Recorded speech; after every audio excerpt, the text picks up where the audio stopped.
Good morning, all. It is the 18th of February, 2024. I'm outside dressed warm because it's chilly and windy today, but the sun is out, so I'm determined to try and get something done. Still trying to be careful about my back. Still sore, but I'm going to keep going. Before I get started, I want to let you know that I decided to buy a replacement front radio speaker because if I'm going to have a radio, even if it's just AM, it'd be nice to have a front radio speaker. Got one on Amazon. I spent all of $11. I had some credits too, so not bad. 4x10 speaker, so that'll be easy enough. My replacement used drum should be here early to middle of this coming week. So in the next 2 or 3 days, I expect to have that. So I'm going to put my other drum in the trunk of my car. So when that second drum comes, I can just drop it in there and get over to the shop and drop those off to get them turned. Yesterday, I added another quart of transmission fluid through the transmission.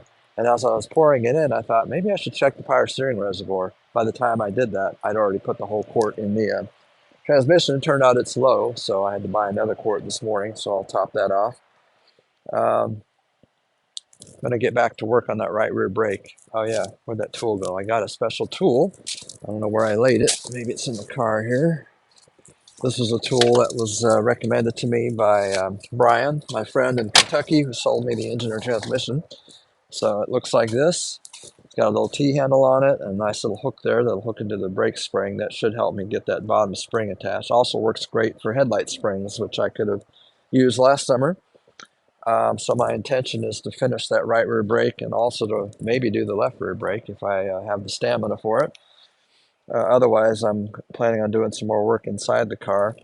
That AM/FM radio that I worked on yesterday had that short in the antenna circuit for the motor, and I think I found where the short was. Somebody had put the faceplate on and pinched the wires that, those happen to be those very wires, had pinched them, and I think they were just shorted out because of that. So I might play with that a little bit more just to see if I can still get that AM/FM radio working.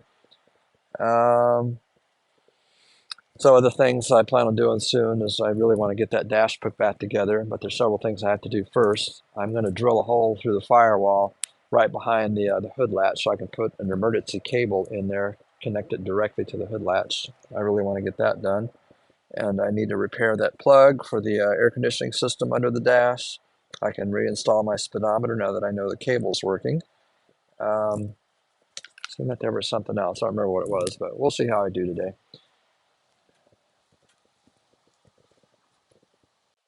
So this little tool was perfect. Perfect. It made it so easy to stretch that bottom spring and get it hooked into that adjuster thing there. I don't know what that lever's called, but anyway, it made it so easy. Of course, there's still a trick here. I still got to get the adjuster in, which means I've got to spread the bottom of the shoes apart just enough to get it in there. I almost had it, but I decided to get some thicker gloves on so I don't hurt myself. So I'm working on that right now. Almost done here. All right, that wasn't too bad. Now we have this brake assembly is complete. Everything is reassembled, everything's on there like it should be. Of course, this adjuster is not adjusted yet. I have to wait for my drums after their turn to bring it back and size it and make that initial adjustment and whatnot. And I do have a plug to put on the backing plate when I have to make that last adjustment through the hole there with my other tool, but it looks beautiful. Everything's in place. Looks great. So now I'm going to go do the other side. I wasn't going to illustrate any work on the left side of the rear brakes because it's a mirror image of the other side, but something happened on this side that didn't happen on the other side.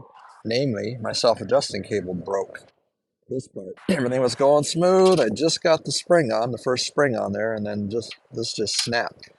So, of course, when you go to Advanced Auto Parts or any local auto parts store, they don't show any listing for this car. So it's like, so luckily they were able to match it up. Exact same length, same part, brand new. $1.68 is what I paid for a pair of them, so that was nice for a change. So just to document, this is from Advanced Auto Parts. You can see the part number there. If you ever need to get these, they are the same. They are identical. So here's where I'm at on these brakes, and that's all I'll show unless something else breaks. But I'm getting there. So it turns out that I somehow managed to silence my voice for the remainder of this video. So the rest of these clips I'm having to do voiceovers. So I'm going to see how I do here. So what I was showing here was that it turns out that the new cable I bought was not exactly the same length after all. It was about a 1/4 inch too long. And the effect that had was that the adjuster wouldn't sit properly against the star nut or whatever, so it wouldn't do its job of locking in place. And that's what I'm illustrating here. You can see what it looks like. It doesn't sit properly because it's not being pulled enough by the cable, because the cable's just a little bit too long. So I had to figure out what to do on that. I was thinking maybe there was something wrong about the way that guide was sitting, but that wasn't the case. I don't remember what else I was saying here, but we'll jump to the next piece in just a second. Okay, so what I ended up doing was MacGyvering it. I was able to use a chisel and separate those two, that crimp out enough to get the cable loose, and then I pushed it through about a quarter of an inch, roughly, and then I used my vise to squeeze it back together so it would lock it in place. And hopefully it stays in place and doesn't come loose.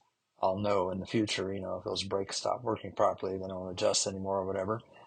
Um, so that's what I did. I fixed it myself, just shortened it just enough, and then I installed it. And this is where I show it installed now. And showing down here now, it's sitting properly. That little adjusting lever that locks against the lock screw there. So now that was a successful repair, and just hopefully that crimp actually holds for the long term. I think it will, but so I had to make a small adjustment. So it turns out that part number isn't quite the right size for this car, but there's a way to make it work. So the other thing I was dealing with is I couldn't get the top half of the shoes to sit properly against the center bar there for some reason. I don't remember what else I was saying. I eventually figured out that it was the parking brake cable. It was had some tension on it, and it was forcing the shoes apart enough that all I had to do was loosen the cable underneath the transmission, the adjustment, and that took the tension off, and that allowed the shoes to set properly. I also was illustrating that the bleeder screw had been loosened in order to allow me to compress the cylinder pistons inside the wheel cylinder there, and that worked out real well. And I, of course, closed the bleeder screw back up when I was done. So I'm just showing now that this brake is done. And in fact, both are done. So after that, I was done with the brakes. I decided to go somewhere else and work. I put that brace back on after all this time. Now that I'm pretty much done, I put those covers back on, the relays, and you can see the cowling has been removed because I was thinking about how I was going to put my emergency release cable for the hood latch in place. The hood latch has been removed at this point and is soaking in parts cleaner. So I was theorizing that I would just drill a hole right through the firewall, straight back behind it, run the cable straight into it, and put the other end of it maybe in the glove box with the handle as an emergency. But it looked like where I needed to drill was going to go right into the ductwork for the defroster, so it didn't seem like that was really going to be the best of ideas. But that's what I was thinking when I was shooting this video. I also took the shop vac out and vacuumed around in there and cleaned it up a bit. And I'll eventually replace those little vacuum lines that are, well, not vacuum, they're the hose, the washer hoses. I'll replace those as I have the cowling off. Now's the time to do it and lubricate the linkage and whatnot. So I don't remember what else I said, but it all had to do with the hood latch and what I was doing there. I think I mentioned that the old cable, seems to pull just fine without it being attached to the hood latch. So maybe it's not rusted up as bad as I thought it was.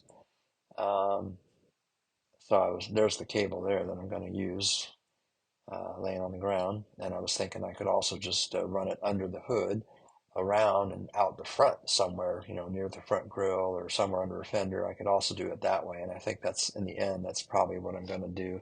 That way I don't have to worry about drilling through the firewall and figure out how that might work. Just pointing out the hoses there that I'm going to replace.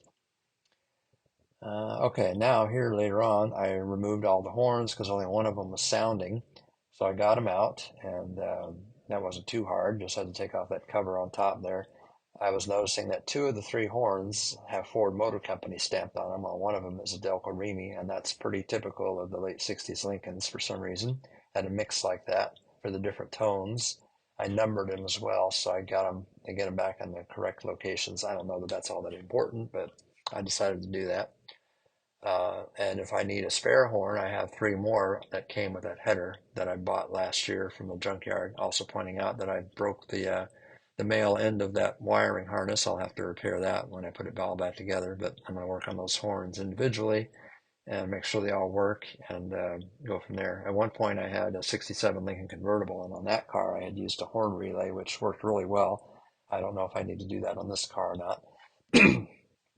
But that's kind of where I was wrapping it up for the day. It was a good day. I was feeling good that I got the brakes done. I'm just waiting on that used drum. Should be here any day now, and that'll be it. So I should have some time to work tomorrow in the afternoon, hopefully Tuesday. See ya.